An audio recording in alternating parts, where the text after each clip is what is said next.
que a pessoa ela entra nesse estado de tipo, como é que fala? Ela se coloca como inferior à outra, enxerga a outra como algo muito intocável, e isso faz com que a outra perca a admiração completamente por ela. Isso acontece por quê? Porque ela não se conhece, ela não... São vários fatores, tá? O principal, nossas crenças centrais.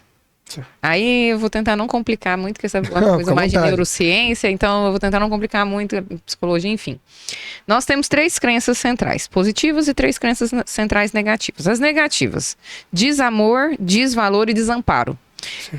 Na nossa infância, qualquer coisa, até os 7 anos principalmente, pode ativar esse gatilho e fica registrado no nosso banco de memória. Então vamos supor que eu perdi da minha mãe no supermercado. Eu me sinto desamparada.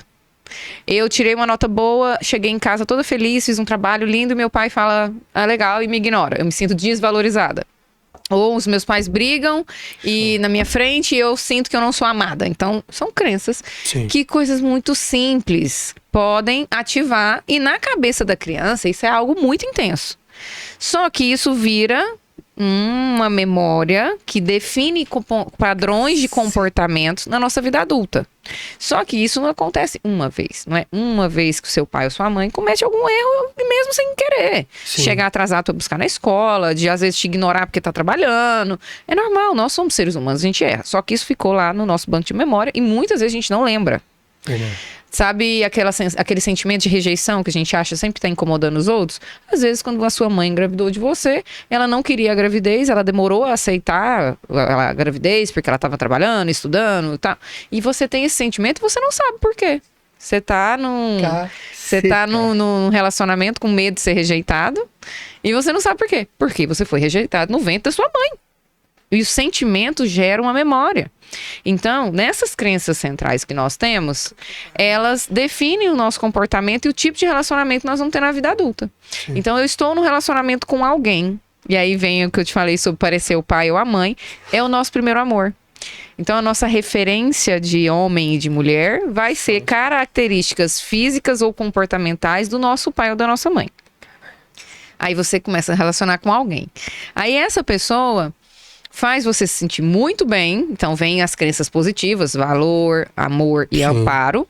Só que no término do relacionamento, isso ativa algum desses gatilhos negativos, dessas crenças negativas. Então a pessoa volta a agir como quem? A criança, com medo do abandono, com medo da rejeição, que não se sente bom o suficiente, que não se sente amado.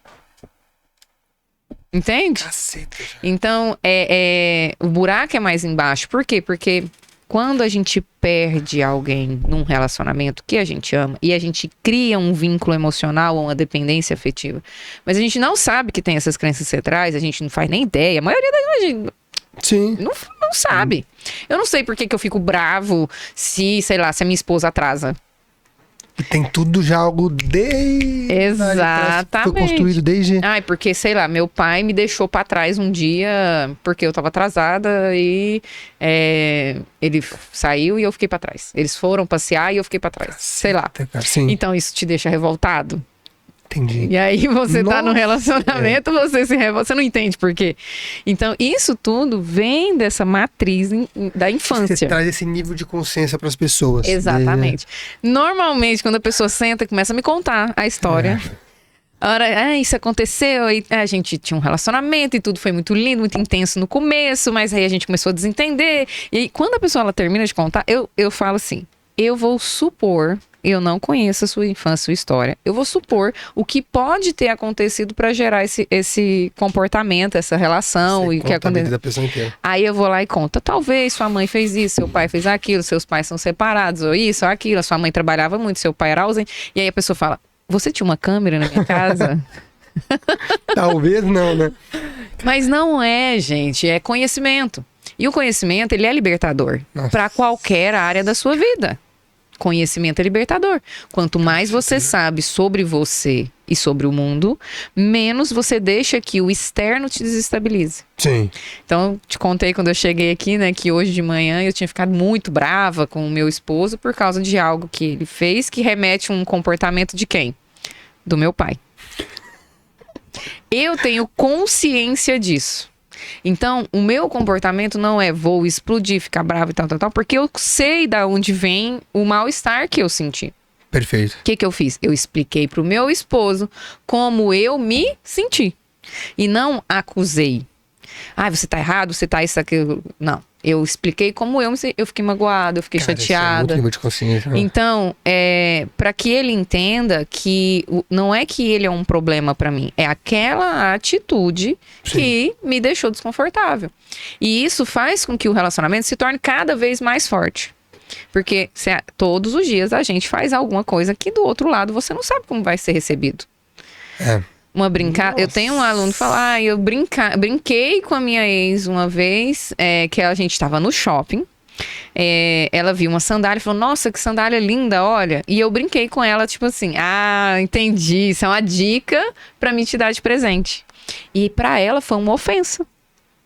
Ela virou pra ele e falou: eu não preciso do seu dinheiro, eu não tô te pedindo nada, eu não quero que você me dê nada, eu sei me virar sozinha, eu não sei o que, não sei o que, não sei o que. Não.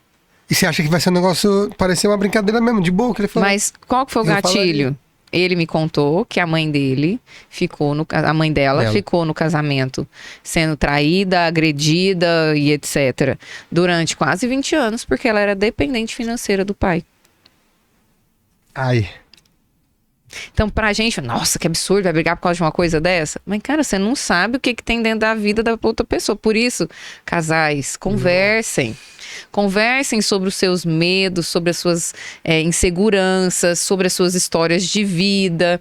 Conversem sobre aquilo que para você é um valor muito importante. Conversem sobre o que para mim pode ser uma coisa muito grave, para o meu cônjuge pode ser uma bobeira. Sim. E vice-versa. Então, talvez para a mulher é importante ela ser elogiada, porque ela não era elogiada pela família, pelos pais. Sim. Para o homem, ela sabe que ela é bonita, não precisa falar. Mas ela precisa. Talvez a linguagem de amor dela é palavras de afirmação. Às vezes a mulher acha que o homem só quer sexo. Mas não, às vezes a linguagem de amor dele é toque físico.